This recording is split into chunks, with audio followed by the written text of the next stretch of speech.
are live. How's everybody doing today? My name is Alan Roberts. Mark is on business right now, so he wasn't able to make it. I am live here with Chris Martin from a little earlier. Me and him just did a live together. But I'm also here with Dr. Alan Chen. We are Alan squared plus Chris. There you go. We're A2C. What's going on? That's our boy band name, A2C. I told you I'm fucking crazy today. Yeah, you're on fire today. The ADHD is just like, so. Those energy drinks kicking in, man. Oh yeah. Right. No shit. I did not sleep. Like I slept really well. I just went to bed early and woke up too early, I think, and then now I'm just like, what? Sometimes I get like ADHD-driven insomnia. And I take magnesium glycinate, 1,200 milligrams every night before I go to bed, and it helps me fall asleep, which used to be a very big fucking problem. But occasionally, man, if I wake up at all, like all of a sudden I'm just like it's fully engaged, like ADHD, like the thoughts go boom, boom, boom, boom, boom, boom, like it's like fucking crazy, you know. But sometimes you got to make the ADHD work for you, you know. Oh, ADHD is a superpower, bro. Oh yeah. Like, make no mistake about it. I talk to people about that all the time, and it's weird because like people associate ADHD with the food dyes and everything like that and stuff we're going to be talking about here in a second, right? But the actual issue with ADHD is that it's actually a phenotype, right? True ADHD is not sugar driven, it's not stimulant driven or anything like that. It's just that you view things differently. Like I always describe it like this: like I have 5 permeating thoughts at all times, like 5 to 10 permeating thoughts, like. I'm talking to you guys, what Chris is wearing, my dog's behind me, like the 5 thoughts, right? Each of those 5 to 10 thoughts have 5 to 10 thoughts. And then each of those 5 to 10 thoughts have 5 to 10 thoughts. And then each of those 5 to 10 thoughts have 5 to 10 thoughts at all fucking time. You know, so like I'm like literally thinking about like the tree of liberty and like fucking the Bible and shit like that while we're talking about fitness. Like it's crazy, right? But it allows me to do shit like I wrote an ebook in like fucking 2 weeks. Like a 250-page ebook in 2 weeks. Damn. For our sales. I write at least 2 articles a day on shit. Plus I do the coaching. Plus we have a couple other side businesses that we don't even want people to know that we're associated with, so people won't fucking try to cancel us. Shit like that. Like smart guy. Oh, dude, so you got to keep some of that shit in tight, man. Like in fucking real time. Like. I learned my lesson when the fucking fat people came for me in 2019. No shit. Dang, what they come at you for? Hang on, I'll fucking. Let's take a look at this. Give me 1 second. What didn't they come after him for? You're right. Yeah. I thought he was. I thought he was going to say 2020. No, well, 2020 was bad. 2020, I got like fucking like, and this is no shit, like thousands of death threats. You know? Yeah, you told me about that. Jeez. And I thought the 30-day ban was bad. It's because I was right about COVID, which, by the way, everybody, buy my book. It was never about your health, the COVID pandemic. I was right. The dark side of fat. TLDR, he was right. Here, check this shit the fuck out, right? Okay, so this, for those of you that don't know, and I encourage you, I'd make no money by showing you this, which is weird because it's about me. But the dark side of fat acceptance is basically how Tubi. Yeah. Oh my God. Well, I mean, it's on YouTube, Tubi. It's sold on Amazon. This is just where you can watch it for free. But this is basically a guy or whatever, or said a guy. Oh boy, I was chunky. Look at that fat ass. Fat fuck.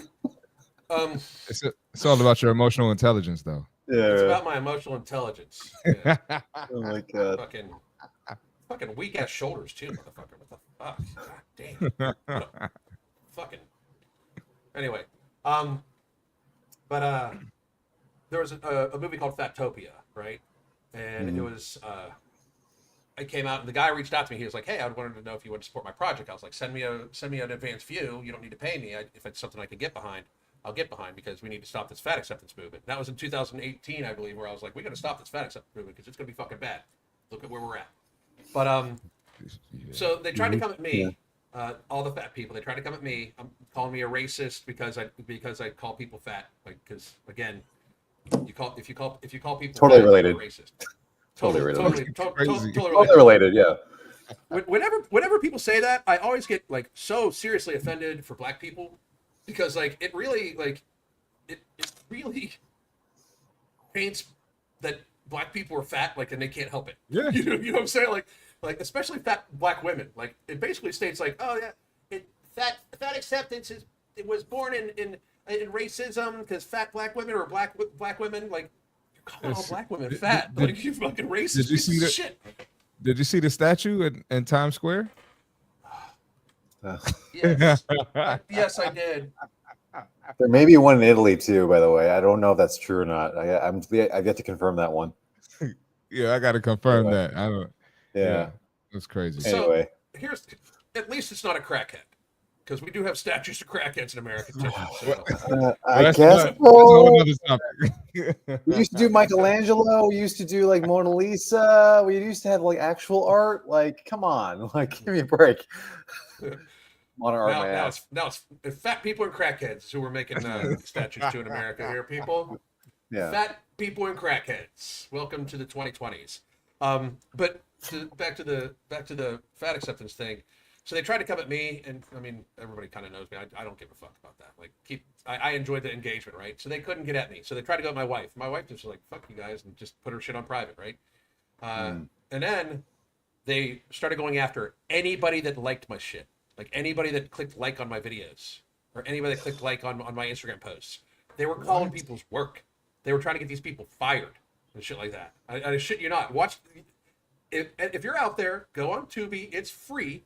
And look up The Dark Side of Fat Acceptance and watch it. No shit. Because they started going after these people just because they were associated with me. It was wild. That's crazy. Like wild. People have better things to do. Like seriously, like what? Anyway, They got nothing to do. nothing to do. Well, what's the thing that I find like interesting, right, is that back then it was easy to tell, like, hey, like how it's morphed, right? Mm-hmm. Remember when Tess Holliday was the first on the cover of Cosmo when she was only 300 pounds now. Then she's gained like 150 fucking pounds now. She's Still? a whole ass. Oh, she's a whole ass fucking house, bro. Oh, I mean, like a whole house that woman is. Like she's a square. Like her shoulders go out, walk like she's a fucking cube, fucking crazy. And yes, I am saying that that's fucking ugly and bad. Okay, like you can't be 400 pounds and think you're attractive. I'm sorry, it doesn't fucking happen. Well, they say they're not everyone's preference, you know. So preference. The only people who has the preference of a 450-pound people are people that know very well how to work forklifts. That's it. That's all. That's the only. And they own their own personal one. That's the only people. Because eventually, what if they fall down? Like I always think about that. Like, you know, what if they fall down? Who the fuck's getting them up? You know, it's over. It's catastrophic. Man. Yeah, it's catastrophic. Yeah.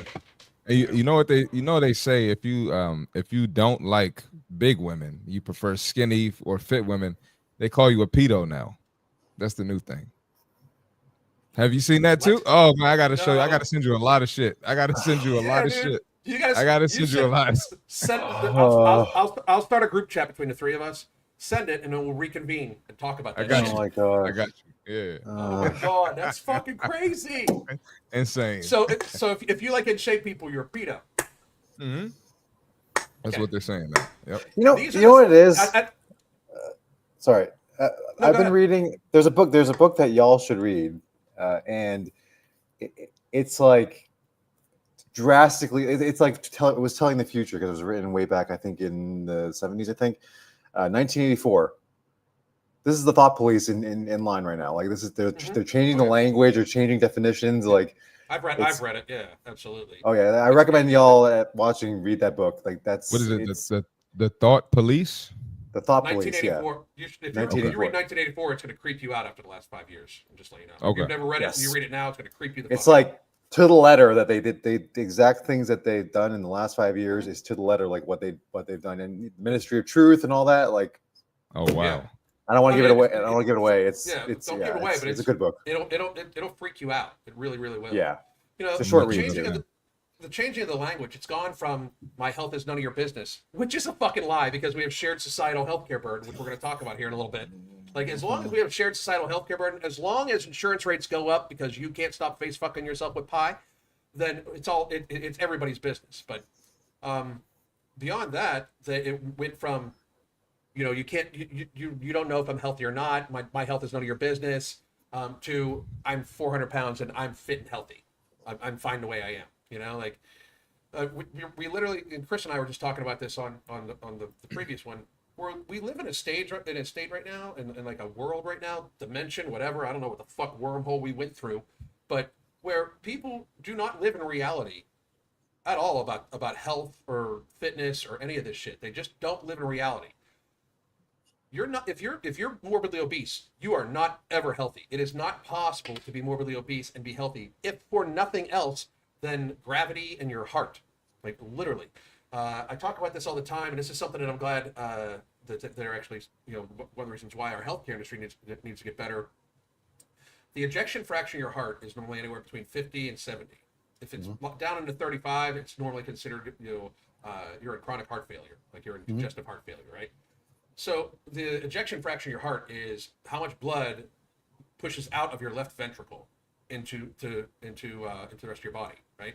Yep. And normally for fat people, their ejection fraction is below 50 because the foods they eat cause very serious inflammation. Systemic inflammation causes thickening of the walls, but also it causes the issue where the heart does not beat properly, right? This is why most of them sound like they're breathing soup also. Is the inflammation, right? So your ejection fraction is lower, but also you have like twice the body to push blood to keep you fucking alive. So now an inefficient heart is pushing out blood at a lesser volume than what it could have before if you weren't abusing yourself, and it is causing your heart to have to beat faster and harder constantly, even at rest, and that will eventually wear out. Just for that reason alone, you shouldn't consider yourself healthy. Not to mention that for every 11 pounds, every 5 kilos of extra weight you have on, there is something like an increased risk of 22% for a full knee replacement. That's just the statistics, right? It's something like 4 to 10 pounds of extra pressure per square inch per pound on your knees on a flat surface when you walk. So if you're 200 pounds overweight, that could be anywhere from 800 pounds per square inch to 2,000, a ton of extra pressure on your knees every time you walk on a flat surface. Downhill is even worse, right? So it's like, we've got to stop talking to people as if it's not a problem. I think that's a huge thing. Alan and I talked this the last time we were on, and I'm going to open up to you guys here in a second, so you guys can, because I'm about to ask a question. I know I'm long-winded, but again, I'm crazy in ADHD. But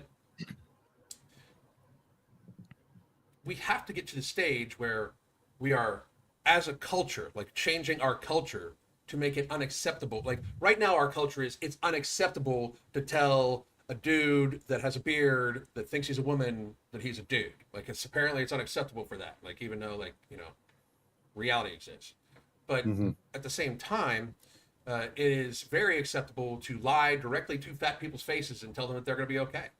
And we are not going to be able to legislate out of this. Like I'm a big fan of RFK. I think he's doing all right. I think there's many things that he has missed the ball on already, but many things that he's done a really good job with. Also, and I'm sure it's a very hard job, and I'm sure that he is facing obstructionism. Like it's like there's nothing. I'm sure there's so much obstructionism that we can't even rectify. What do you gentlemen think we can do to change the culture of America to once again look for fitness and health beyond the healthcare industry, beyond legislation and the government? What can we do as people, as we the people, what can we do to help make America healthy again? Let me start with the ejection fraction thing. So real quick, even if you have a normal ejection fraction, don't forget that you only have so much blood volume in your blood. There's other measures to be taken into account too, but even let's just say your heart is healthy and you're 400 pounds. You're still shunting a lot more blood to excess tissue that you don't need. So it decreases the amount of blood to actual vital organs. So even if you have a normal ejection fraction and the fact that you're 400 plus pounds, and this is where it gets confusing, where it's like, oh, I'm fat, but I'm healthy. Well, okay. I mean, it's one number. There's plenty of other numbers to take into account.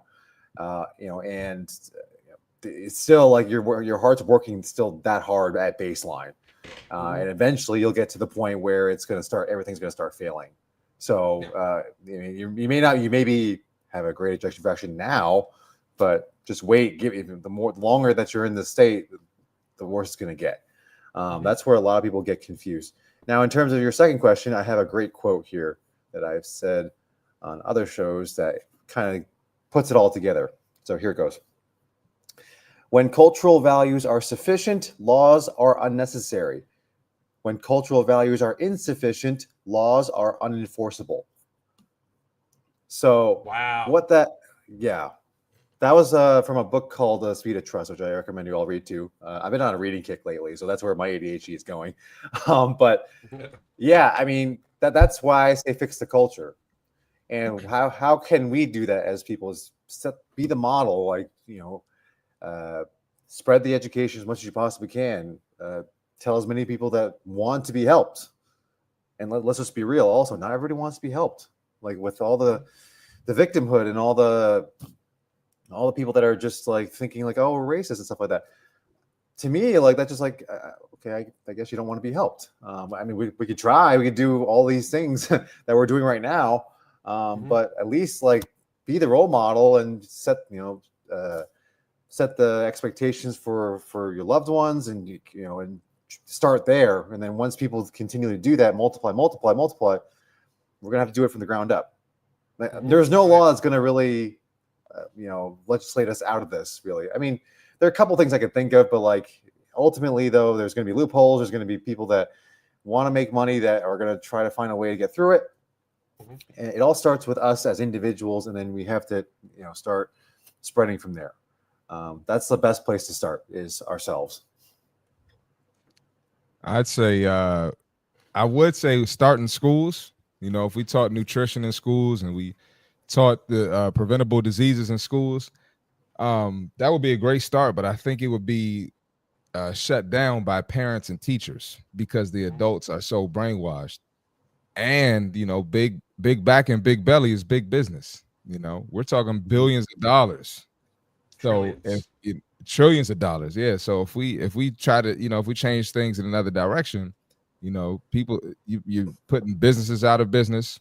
A lot of restaurants, like I just mentioned to Alan on the last stream, every time you see a new shopping center being built, it's filled with fast food, filled with unhealthy food options. So, but I think that would be the only solutions in schools, but we know that would never happen. So I have I obviously believe that, if you really care for people, if you're out there right now, my suggestion to you, if you know fat people in your life, give them a call and tell them to lose fucking weight right now. Right? I mean, like for real. If you love somebody that's morbidly obese, call them right now. Well, wait till you're done watching us. Don't be rude. And then call that fat fuck and tell them to lose weight. But I do have one thing that we could legislate that I think would help almost solve the chronic illness epidemic. Right? You guys ready to hear this? This is going to get canceled again. But anybody with a waist to height ratio above 0.6 has to pay for all of their health care out of their own pocket. Interesting. So there'll be an incentive, It's morbidly obese. It is a visceral fat deposit, meaning it is the worst kind of obesity. And people right now can afford to be sick. Like, we're the only country in the world where people can absolutely afford to be sick and not try to be healthy. People do not feel the brunt of their own personal responsibility, because if you paid, like, if it reached a stage where, oh, hey, I fattened myself to the point where I lost my insurance because, now I'm sick, people would be desperate to stay under that. People would all of a sudden be like, all these people like, no matter what I do or how little I eat, I can't lose weight. They'd figure it the fuck out because they wouldn't be able to afford not to, And I understand that this might be bad for some people, but if you have a waist height ratio of 0.6, that shit did not creep up on you overnight, right? No way. That shit did not all of a sudden poof happen. You have a long period of fucking time to get your motherfucking shit together or pay the consequences. And right now, there's just no consequences for it. So we, as the people of the United States, subsidize people that have no responsibility for their own health. I still don't understand how we ever got to the point where people that give a fuck about their health have to subsidize people that don't give a fuck about their health. Like, I think it's so off-putting to me that, you know, like, if you're fit and healthy, your insurance premiums are still higher because there's other people that don't give a fuck about their health, right? I shouldn't have to pay for your health if you don't give a fuck. If you don't give a fuck, I shouldn't have to give a fuck neither. I shouldn't have to give a goddamn dollar, right? Yeah. And it just goes also forward. One, it's incentive, but two, realistically, people will, in fact, not be able to afford to be fat. And that's what we need to make it. They can't afford to be fat. Because when you are fat, you are going to develop a chronic illness, and it is going to be motherfucking expensive. And I also don't, like, same thing I'm saying. I don't believe that fucking any weight loss drug should absolutely not be paid for by insurance. Like, just 100%. And if they can't make it cheap enough for people to buy it, then they can't fucking have it. It's not like those drugs are very fucking effective to begin with, because they're not. I think the latest data out on Wegovy and Ozempic is that after 4 years of being on it, $60,000+ billed to insurance, you're lucky if you keep 10% of the 10% weight loss. So if you're a 300-pound person, you go on Ozempic, 4 years later you've lost 30 pounds, you spent $60,000. That's like $2,000 a fucking pound. You know. The gym is the gym can be free. Can be free. My gym's, one of my gyms is free. I fucking work out in the fucking Garage. woods and shit like that, man. Like, yeah. I mean, I don't have a garage. I live way out. Or parks. You know, that's what I was saying. Yeah. Go for a goddamn motherfucking walk. How about this? Yeah. How about don't eat pizza every day? You Yeah. know, like, shit like that. You know. So that's my thought process on that. Like, you know, if we made it so it wasn't so easy to be sickly in America, people wouldn't be as sickly in America. There's also this other thing, and I keep seeing. I want to talk to both of you guys about this. And I mean, I asked Chris, and Alan, do you know who Mark Bell is? Mark, yes, I think I do. Yeah, didn't he? He's a very famous. No, maybe thinking about somebody other Mark. Okay, I may be thinking of Mark Ripito. But anyway. He oh no, I don't discuss Ripito. Okay, got it. But Mark's a good guy. I think he tries a lot of new stuff, but him and a bunch of other people right now are on this sugar diet. Like, they're ingesting table sugar in large quantities. Like, he said I still don't believe you. I still don't believe you, man. I still don't believe you. I still don't believe you. Mark Bell on his one video, and I did. You can go on my video. I did a review of it, but he's talking that he's eating 800 fucking grams of carbohydrates in a day. 800 grams, and he's like, and I'm losing weight because your body's in shock, bro. Like, I'm telling. Oh my god. Here's my thing. Why? It throws all of science out the window, right? So there's a huge amount of study that's going towards Alzheimer's now, because the original 21st fucking years of Alzheimer's research was faked. I don't know if you guys know that either, but doesn't shock me. The plaque forming in the brain, like, angle, that's not. It was like the initial data that everything was based on was faulty on purpose. So. But they're starting to look at it as a metabolic issue. Like, dementia has a lot of metabolic issues because it's basically diabetes of the brain is what people are thinking it is, right? And there is a direct correlation between hyperinsulinemia, which is your body in a constant high insulin state, and dementia and cognitive function and things like heart disease. Like, the more you pump insulin into your body, the higher your insulin levels normally, the harder it is on your system, right? And it always makes me happy when I have a doctor on and they nod yes when I talk technical shit. It makes me happy. Fucking You're stroking my ego. You don't even know. But the thing that I'm finding wild about this is these people have large followings, and they're telling people in a broad spectrum way to try the sugar diet. And as a newsflash, like, these are all fit people that are doing this, right? Like, fitness people that are doing this. So basically what they're doing is they're trying to basically trick their system into producing more insulin, or like flood their system with insulin. You guys remember what was it, the Velocity or something diet? It's like they would have you drink cranberry juice at certain times of day to spike your insulin right before you work out, stuff like that, right? I forget the actual name, but the premise is that, like, you're a bodybuilder, you're trying to have more insulin, gain more weight, blah blah blah, right? The problem is America's fat as fuck. Like, the problem is, go to any goddamn Walmart and tell me if you should be telling those people to eat more sugar. Like, yeah, it's kind of like go wrong. Go ahead, doctor. I know. It can just go. I can feel like this can go wrong very easily. Like this is a very nuanced thing. But anyway, that's all. I was gonna say, maybe this reminds me of people trying to eat Rice Krispie treats before the gym for pre-workout, kind of stuff like that. Yeah, so this is crazy. Yeah, I've heard of that. Like, people eat candy bars right before a lift just to get that extra little pump, but that's about it. I tell my client, like, I don't eat before I work out at all. I don't eat before or right after I work out. Like, I had so many gym bros come and be like, "Oh my god, you're gonna ruin all your gains because you missed your anabolic window." Like, shut the fuck up, god damn, stupid motherfuckers. There's no such thing as an anabolic window, you dumb fucks. It's so mind numbing. It's so hard to deal with sometimes, Yeah. But yeah, there's a lot of people, and it's weird because Mark Bell, who's very respected in our industry, I still respect you, Mark, by the way. I still do. Like, you've done a lot of other good. I think you just may be having like a fucking senior moment right now. But like, he's like shouting out like Durian Ryder. I don't know if you guys remember who he is. He's one of the YouTube original crazy vegans. Like, he is a fucking insane vegan, like insane. He's like saying like, yeah, he's on the sugar diet. Like, dude's a full on fucking psycho. And he's talking about Cole Robinson, the snake diet guy. Like that guy this guy also, the snake diet guy, also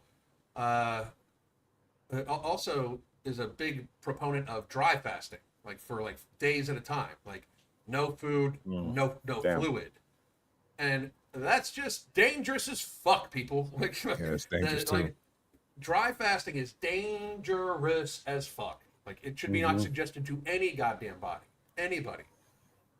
Amazing that they did. Now, fitness-wise, it's one thing. What are you guys?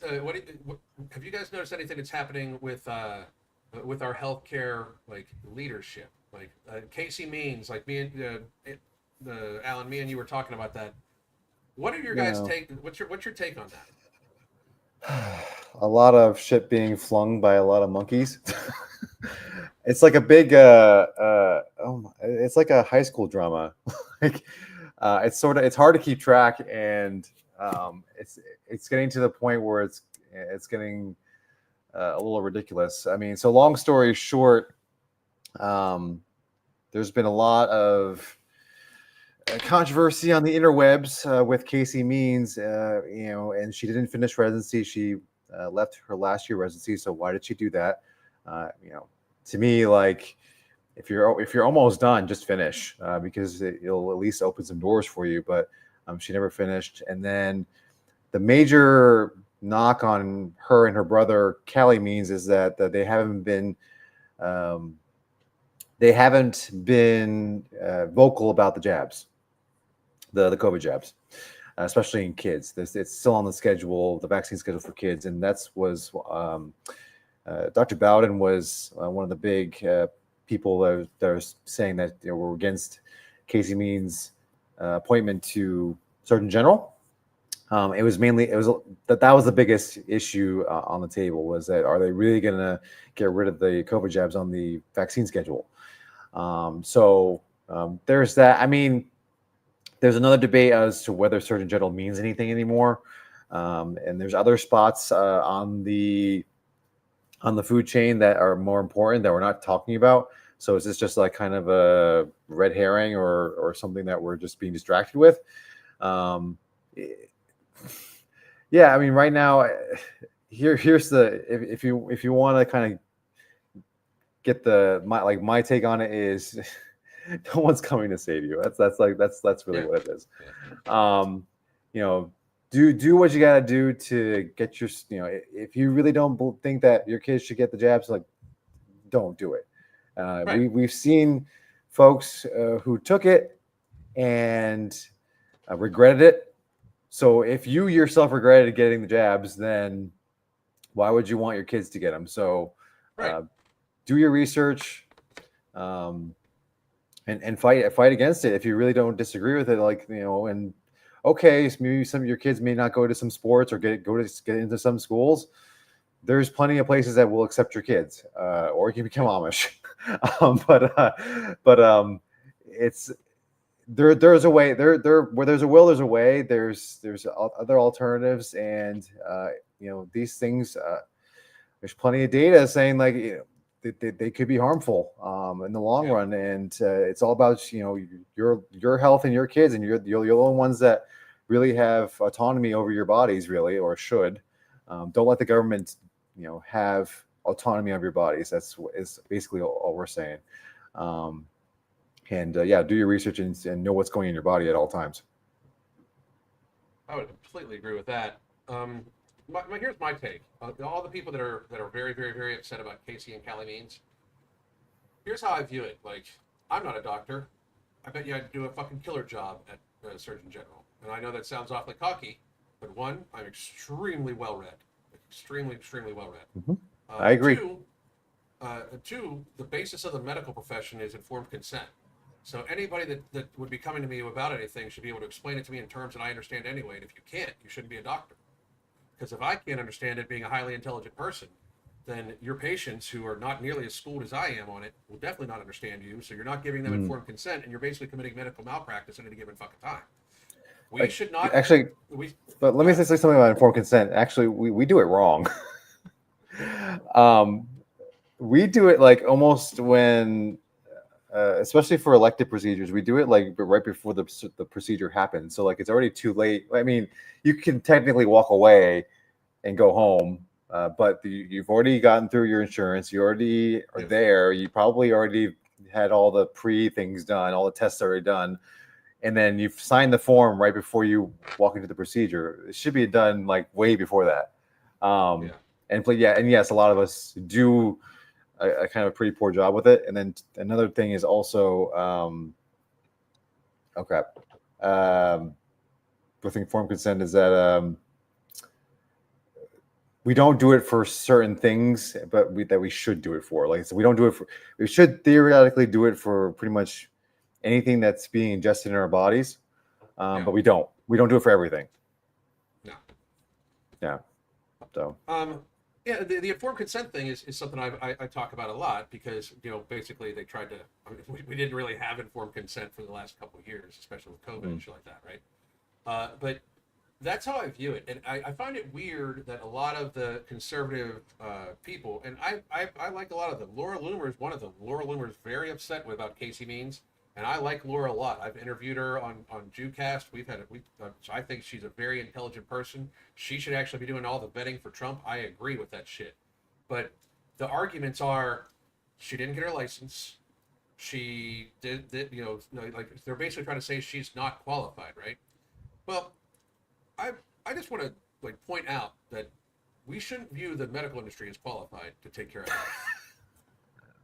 health. I mean, can I just add this real quick? There was a video, I'll send this to you too, where they got like 8 nurses.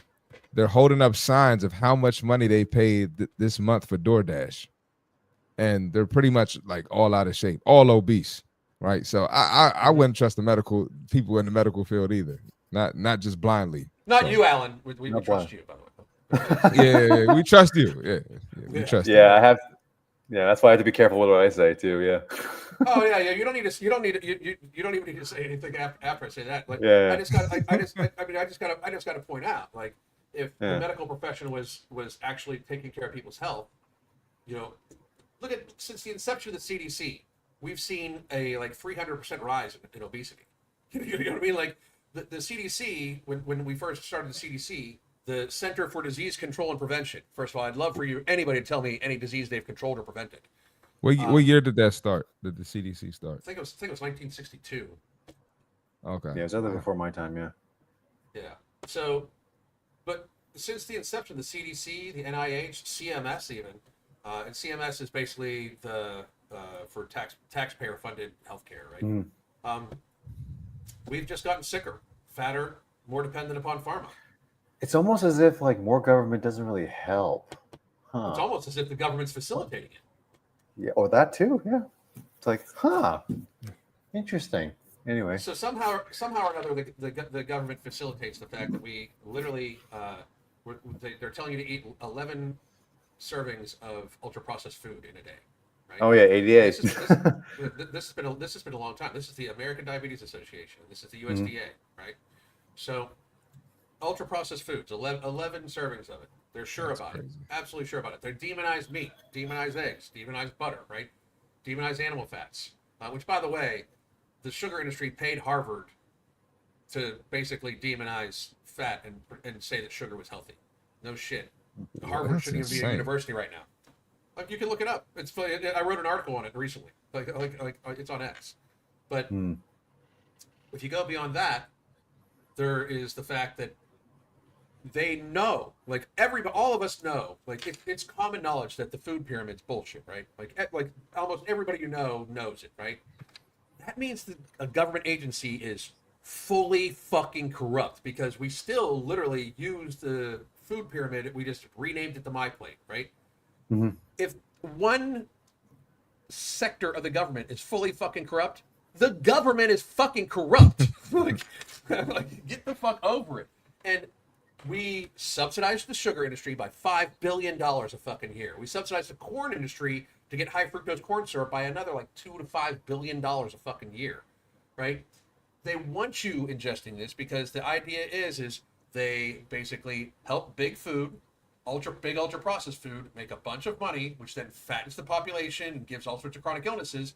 And then we spend $4.5 trillion fucking dollars a year on healthcare as a shared burden.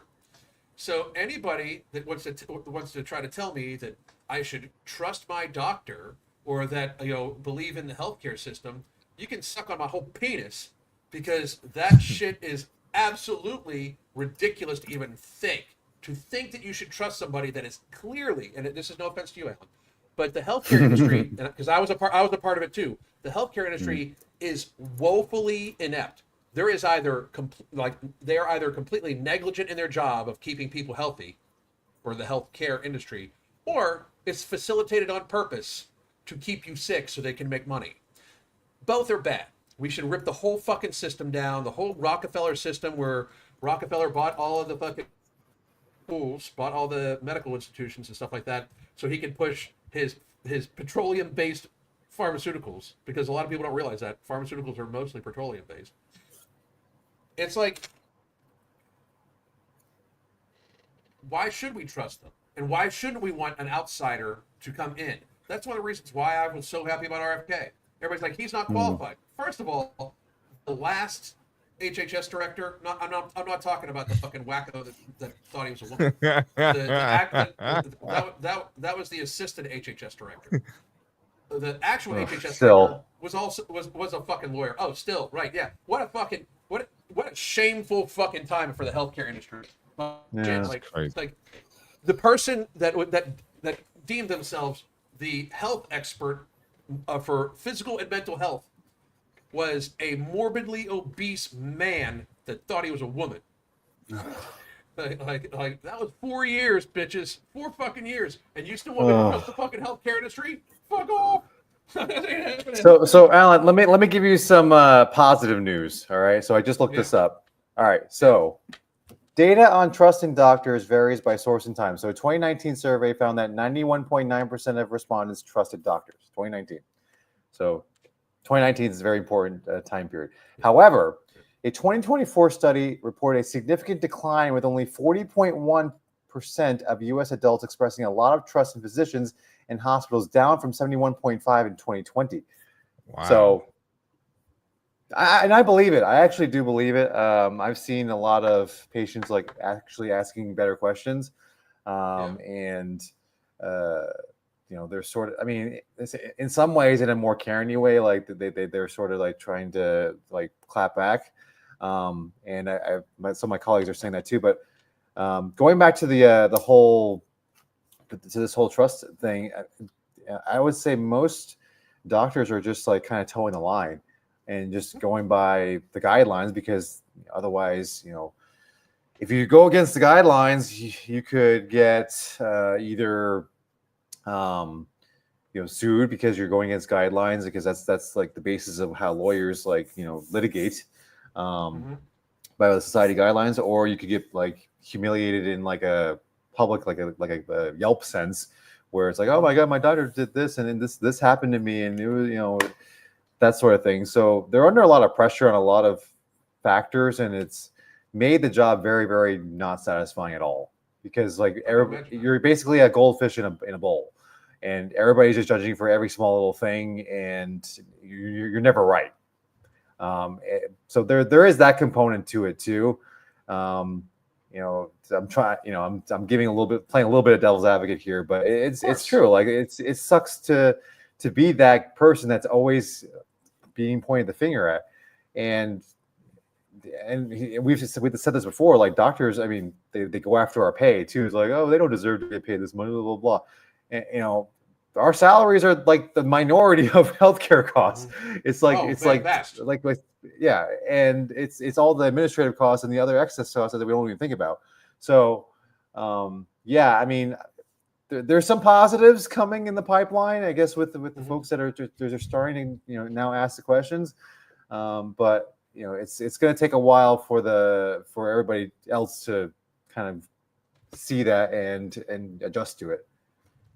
Well, a lot of people don't understand 50% of all medical costs are administrative, which is ridiculous to begin with. We could cut that down. Yeah, but also I understand where you're coming from with the doctors, because honestly, you're $500,000 in fucking debt when you get out of med school. A lot of these people. Oh yeah. So they're in huge debt, and then all of a sudden the education cost them $500,000 fucking dollars. They can't use because they lose their license, because they were just stripping people of licenses that were saying you didn't need to wear a mask, which is also another reason. Like if you after 2020, if you trust the healthcare industry, I don't know how to explain to you how stupid that is, because I actually speak in crayon. It's wild. Real quickly, it's crazy how people, I'm sure they say this to you, they say it to me all the time on my posts. They'll say, hey, you're not a doctor, where'd you get your degree? You're not educated. And so it's just funny that you bring those stats up, how the trust is continuously going down. But yeah, I just wanted to point that out. I got that so much in 2020. Doctor, you're not a doctor yet. Well, but I'm still right. I kept the weird part about that was, like, when I was saying COVID wasn't that deadly, people are like, you're not a doctor. I'm like, hey, this is fucking 6th grade math, people. We're taking the deaths divided by the known cases is producing a huge fucking scary ass number. If you put in on the denominator, again, 6th grade fucking math, if you make the denominator 50 to 60 times bigger than it is, which is actually the assumed asymptomatic rate of COVID-19 at the time, it makes it much less fucking deadly. Like much less deadly. It's just math.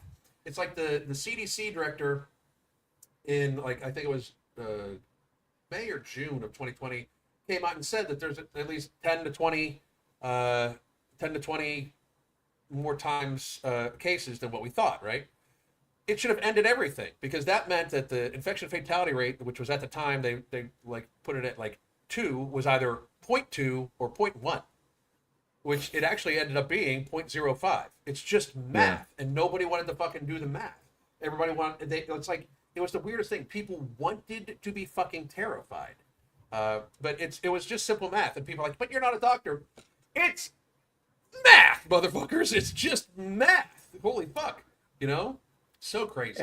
So crazy. And on my channel, by the way, I've actually been on a kick of talking to folks like yourself, Alan, and you, Chris, who are not doctors and who have a lot of very, very smart things to say, and they're very well versed in the healthcare industry. They've done a lot of their own research and have been seeing results from the fruits of their labor.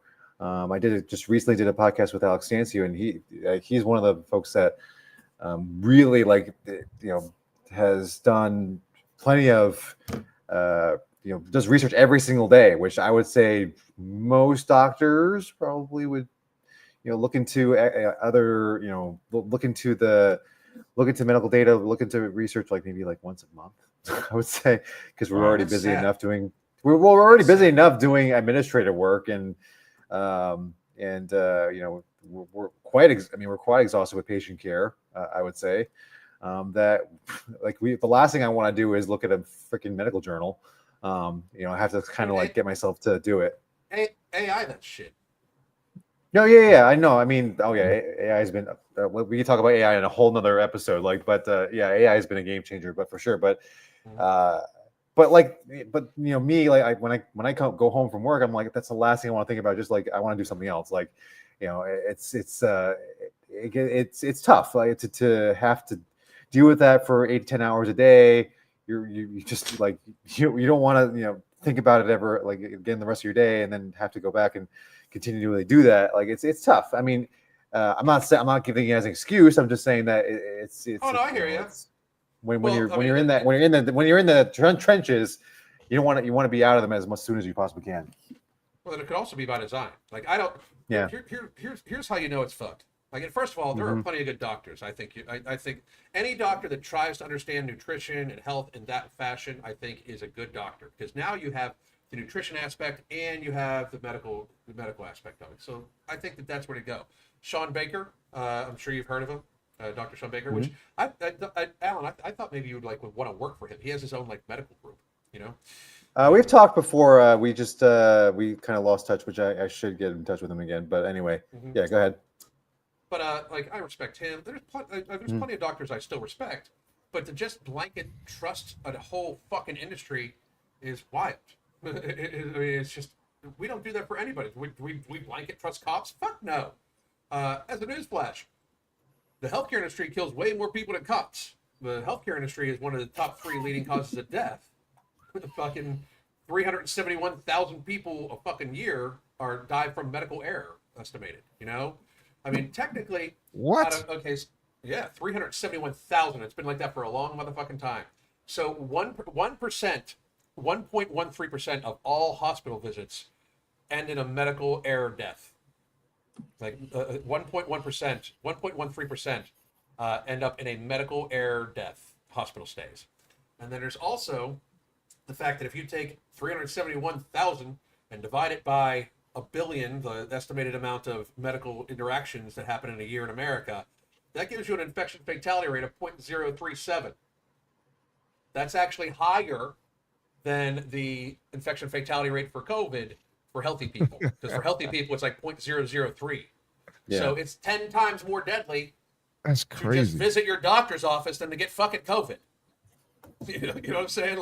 And these are numbers. Again, I'm not a doctor. These are actual statistics in actual fucking studies, and all I'm doing is applying the math.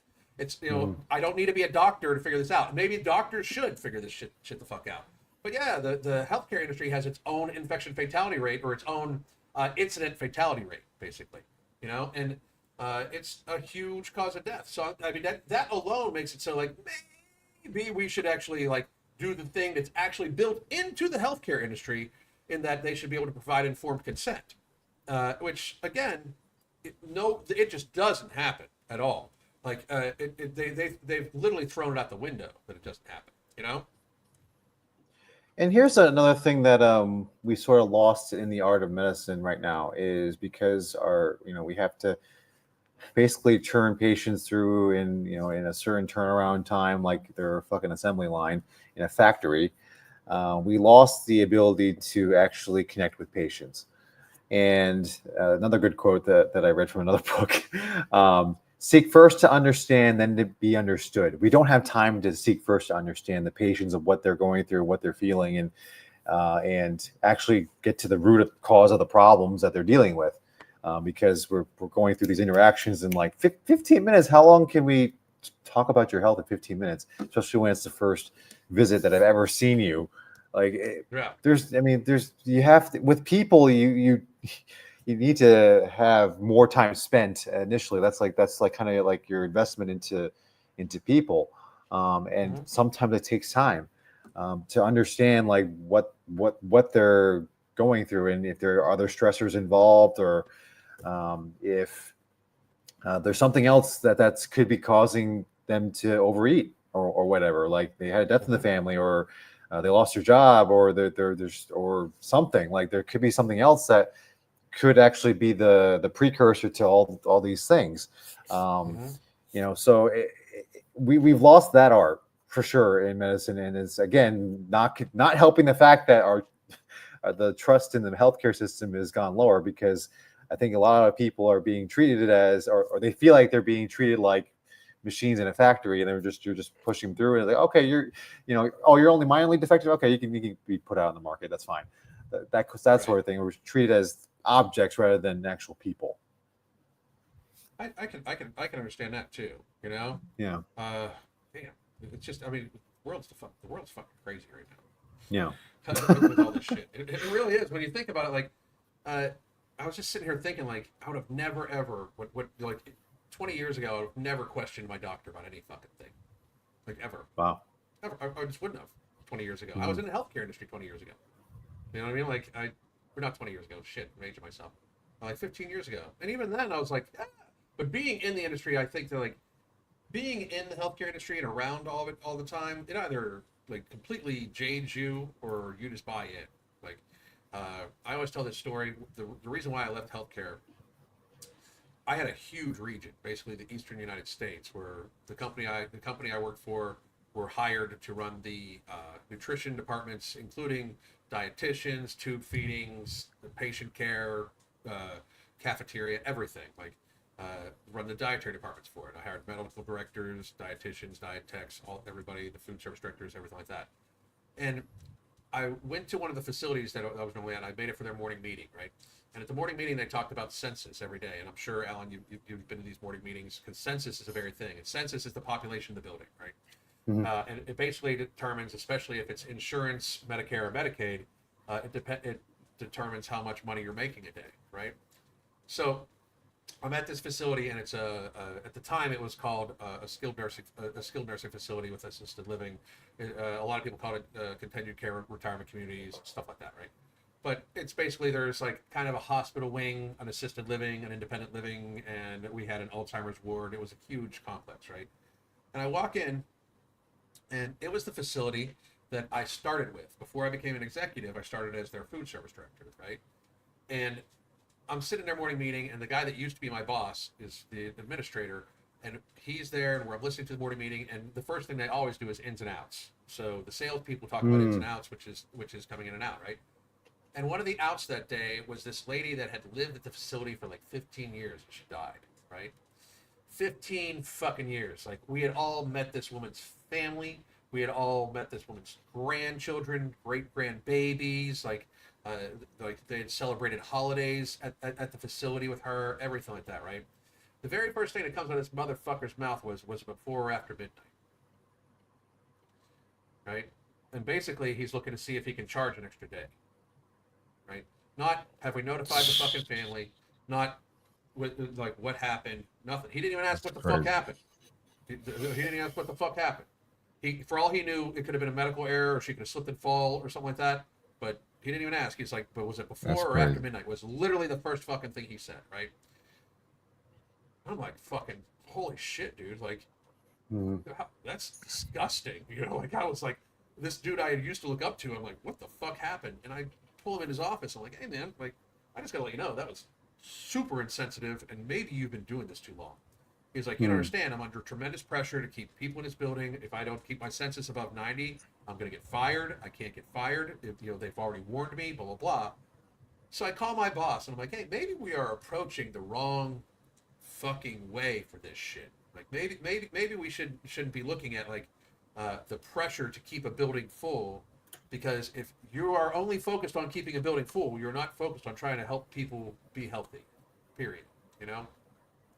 My boss tells me directly he's on an action plan that I put him on because his sales fucking suck, and you leave him alone. And I came home. I came home. I talked to my wife. We had already started the fitness business every damn day. My wife is a very accomplished yoga instructor, stuff like that. And I looked at her. I was like, I cannot fucking do this another day. I cannot do this anymore. So I put my notice in the next day, 30-day notice. You know, like fucking, because I was just like, I'm not gonna end up like that. It's totally fucking jaded. It's all money, and that turned me against the healthcare industry more than anything else. That little bit right there. They made more money with more sickness. Yeah. Well, there's no fiduciary advantage for anybody in the healthcare industry to cure you. None. Right. Like absolutely zero. And I just fucking you can visibly see it. Another example. I used to run a building up in New York, and it was again CCRC, enormous fucking building, and we also made the food for the county jail from that facility, and then we shipped it over because the jail was like 2 fucking doors down, which is very weird to have your fucking hospital next to your fucking jail. But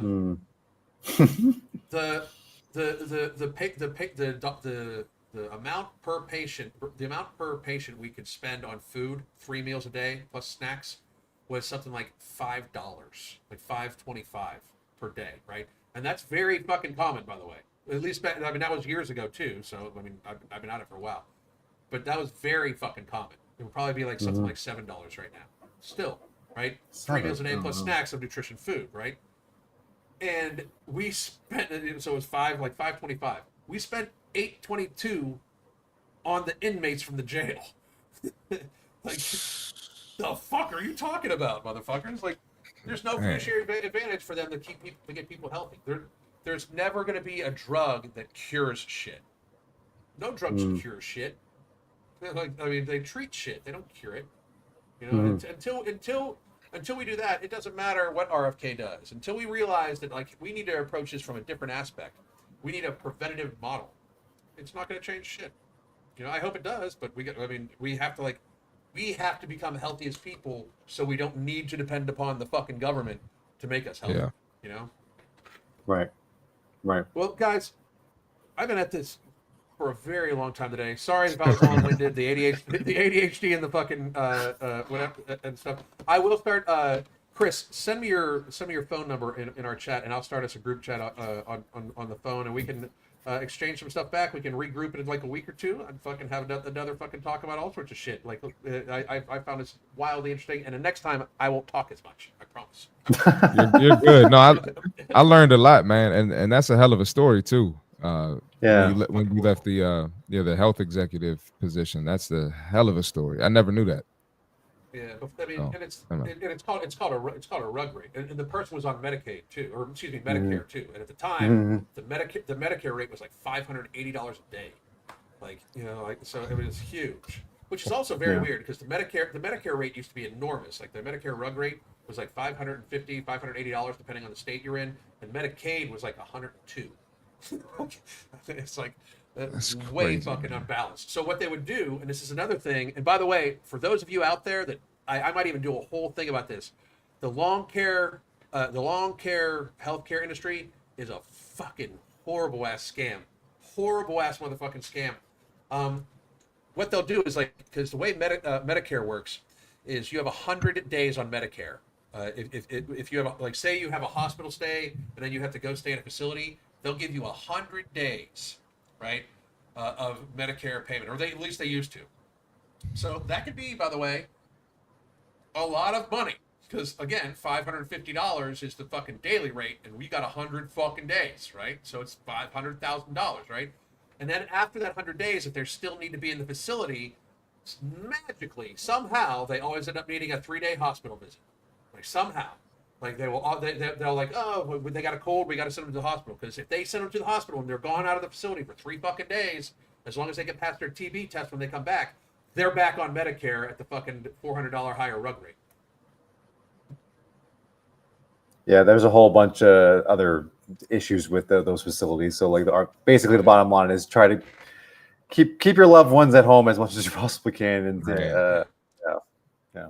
Hire people like Chris and Alan, because and I don't mean me. You can hire me too, but this is no shit. There's a huge difference. Here's the difference. 80-year-olds that golf every day, everything like that, they take care of themselves and they don't eat like shit. There's a difference between an 80-year-old that has a full life and is still cognitively aware and all of that is that they've taken care of themselves. Most 80-year-olds need to have their ass wiped for them. You know, like, and that's fucking sad. It really is. So, guys, where can they find you? Chris, go first. See Marty Fit, the same spelling right there. X, YouTube, Instagram, TikTok. Check me out. Hell yeah. Alan.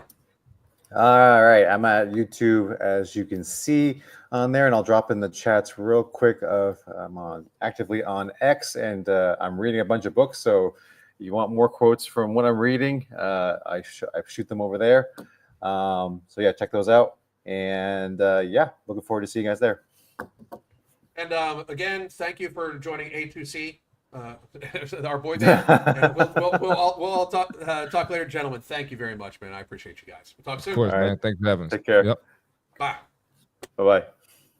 The Holy Trinity Bundle isn't just about weight loss, it's about empowering you to find your healthiest, happiest self. Let's talk about what's in the bundle and how it caters specifically to our needs. First, we got Ember, which is not just any fat burner. It's also going to boost your mood, your energy levels, while also suppressing your appetite. And if you're worried about it being too strong, you can split the tablet in half to tailor its impact. Next, we have Alchemy NCT, which turns the carbs that you eat into energy and not fat. Yes, energy, not fat. This is our way of making sure that the meals that you eat contribute positively to your weight loss journey.